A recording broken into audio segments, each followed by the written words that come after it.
مطلب اس کی اقوام متحدہ میں جو تقریر تھی وہ بہت اہم ترین تقریر تھی. پھر اس کے بعد اسلاموفوبیا کو ویسیت ایک دن کے طور پہ منانا اور اس کو ایک جسے کہتے ہیں کہ اقوام متحدہ کے چارٹر کے اندر حیثیت دلانا، وہ بھی اس کا کام تھا. تھوڑی بہت چیزیں ہوتی ہیں جو لوگوں کو یاد رہتی ہیں.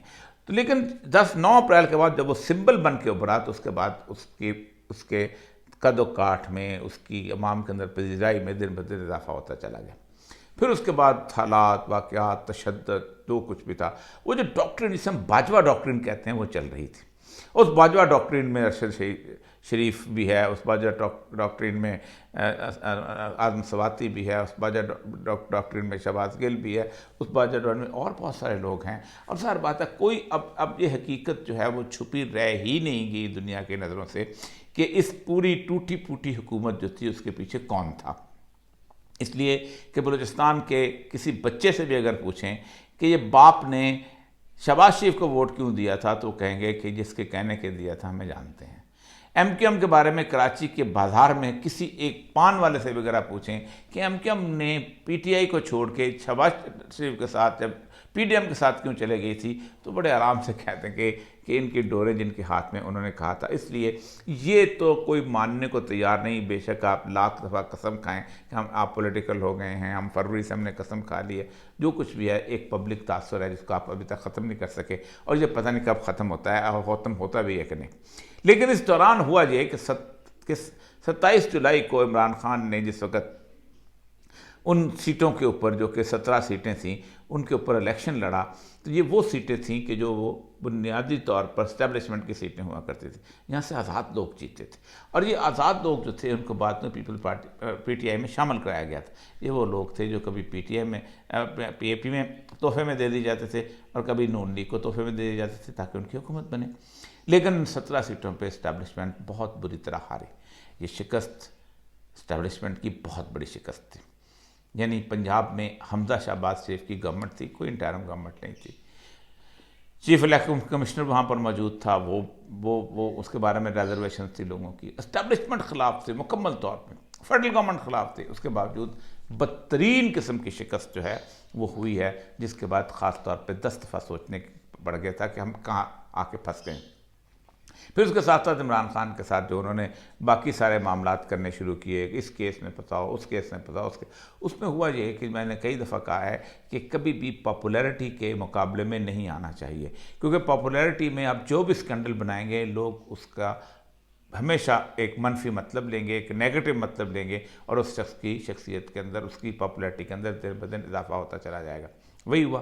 پھر اس کے بعد انہوں نے 7 کمزور ترین سیٹیں منتخب کیں. ان 7 ترین کمزور سیٹوں کو جس کے اندر پی ٹی آئی بڑے تھوڑے مارجن سے جیتے تھی اور اس میں عمران خان جو ہیں وہ الیکشن لڑے.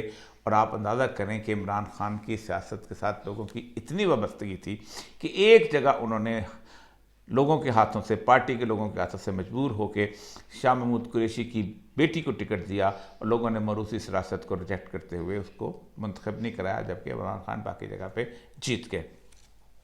اب عمران خان کے لیے رجیم چینج کی صورتحال آ چکی تھی. یہ وہ 3 دن ایسے ہیں کہ اب 29 تاریخ شاید جب میری یہ پرسوں تک ویڈیو آیا اس وقت تک مکمل طور پر رجیم چینج ہو چکی ہو.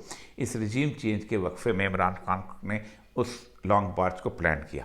اب اس لانگ مارچ کو پلان کرنے کے بعد عمران خان کے پاس بہت سارے آپشنز تھے. ایک تو یہ کہ اسلام آباد سے جا کے ہیڈ اینڈ کولیجن لیتے اور الیکشن کی ڈیٹ لے کے آتے، لیکن عمران خان نے اپنی اسمبلیوں سے ختم کرنے یا اسمبلیوں کو تحلیل کرنے کا فیصلہ کیا ہے.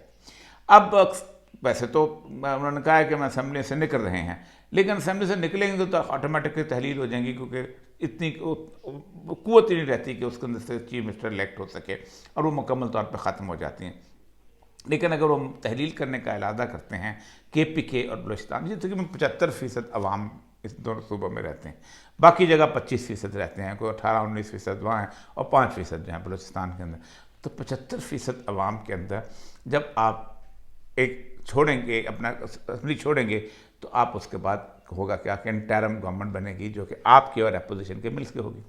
پھر آپ 5 سال کے لیے اسمبلی منتخب ہوگی. انٹرم پیریڈ کے لیے نہیں ہوگی، کیونکہ آپ اسمبلی ڈیزالو کر رہے ہیں، وقت سے پہلے ڈیزالو کر رہے ہیں، آپ مکمل طور پہ اس کے جنرل الیکشنز ہوں گے، تو وہ 5 سال کے لیے اگر عمران خان اگر پنجاب اسمبلی میں آ جاتے ہیں تو پنجاب اسمبلی میں عمران خان صاحب جو ہیں وہ نظر آتا ہے کہ پی کے میں 2/3 میجورٹی سے بھی زیادہ لے کے آئیں گے، اور وہ اس وقت جو ان کی ویک گورنمنٹ ہے وہ مکمل طور پہ ختم ہو جائے گی۔ اس صورتحال کے اندر آپ دیکھیں کہ اب الیکشنز اگر آج فوراً طور پہ اناؤنس ہو جاتے ہیں اسی ہفتے کے اندر، تو عمران خان اور اس کی ساری پارٹی تو باہر ہوگی حکومت سے، وہ تو کمپین نہیں کر سکیں گے، تو کیا شہباز شریف جو ہے وزارت عظمیٰ چھوڑ کے کمپین کر سکیں؟ نہیں کر سکیں گے۔ مریم نواز ملک سے باہر ہیں، نواز شریف آ نہیں رہے، آنا بھی بہت مشکل نظر آ رہا ہے، اور اس کے ساتھ ساتھ باقی لوگ بھی جو وزیر وہاں ہوں گے، تو عمران خان کو ایک مکمل طور پہ کھل کھیلنے کا موقع ملے گا۔ بلاول بھٹو تک جو وزارت میں بیٹھے ہوں گے، سوائے ایک مولانا فضل الرحمان کے، ان کی کے پی کے میں جو حیثیت ہے وہ سب لوگ جانتے ہیں۔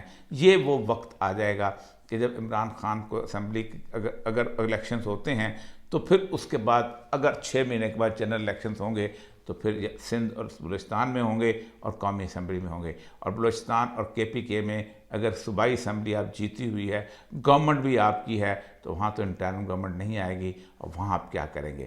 یہ ہے وہ سینیریو جس نے اس وقت حکومت کے ایوانوں میں یقیناً لوگوں کو مجبور کر دیا ہوگا کہ وہ سوچیں کہ آئندہ کیا کریں گے اور کیا کریں گے۔ یہ ایسا ترب کا پتہ ہے کہ اگر صرف 2-3 دن کے اندر چل دیا گیا اور اس سے پہلے حکومت نے نئے الیکشنز اناؤنس کرنے کا فیصلہ نہ کیا یا عمران خان کے ساتھ بیٹھ کے ٹرمز کنڈیشن طے نہ کی، تو ظاہر بات ہے پاکستان کی سیاست جو ہے بالکل نئے رخ اختیار کر دے گی۔ اور ایک بات اور یاد رکھیں، پاکستان جس قسم کی معاشی صورتحال کے اندر ہے، میں 10 دفعہ کہہ چکا ہوں کہ پاکستان کو ایک پاپولر لیڈرشپ کی ضرورت ہے، جس کے کہنے کے اوپر لوگ جو ہیں وہ اپنا کچھ دن فاقے اٹھا سکیں، تکلیف برداشت کر سکیں، جس کی محبت میں وہ تکلیف برداشت کر سکیں۔ بھلے نواز شریف جیت کے آئے، بھلے زرداری جیت کے آئے، عمران خان جو جیت کے آئے، وہ آئندہ الیکشنز کے بعد جب آئے گا تو لوگ اس سے امیدیں وابستہ رکھیں گے اور کچھ دن مہنگائی بھی برداشت کر لیں گے اور پاکستان شاید کرائسس میں نکل آئے۔ اللہ کرے کہ پاکستان جلد ان حالات سے اور اس مشکلات سے باہر آئے۔ وآخر دعوانا الحمدللہ رب العالمین۔